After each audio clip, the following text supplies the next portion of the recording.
আসসালামু আলাইকুম সুপ্রিয় দেশবাসী, আপনারা ইতিমধ্যে জেনেছেন ভারতে হজরত মোহাম্মদ সাল্লাল্লাহু আলাইহি সাল্লামকে কটূক্তি এবং ইসলামকে নিয়ে কটূক্তির প্রতিবাদে মুম্বাই অভিমুখে লাখো মুসল্লিদের লং মার্চ শুরু হয়ে গেছে। এই ইসলাম এবং হজরত মোহাম্মদ সাল্লাল্লাহু আলাইহি সাল্লামকে কটূক্তি করা ভারতীয় ধর্মগুরু এবং ভারতীয় সাংসদ বা বিধায়ক, এটা কিন্তু তাদের একটা কৌশল। এই কৌশলের মাধ্যমে তারা একদিকে মুসলমানদেরকে এগুলো সব এই যে মুসলমানদের লং মার্চগুলো এরা সব ভিডিও করে রাখে, ভিডিও করে একদিকে সারা বিশ্বের কাছে মুসলমানদেরকে সন্ত্রাসী এবং জঙ্গি হিসেবে তারা উগ্রবাদী হিসেবে পরিচালিত করে, প্রচারণা চালায়,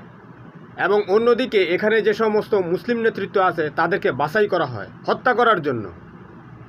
তারা মুসলিম কমিউনিটির যে সমস্ত লিডাররা রয়েছে এদেরকে হত্যা করার জন্য এটা একটা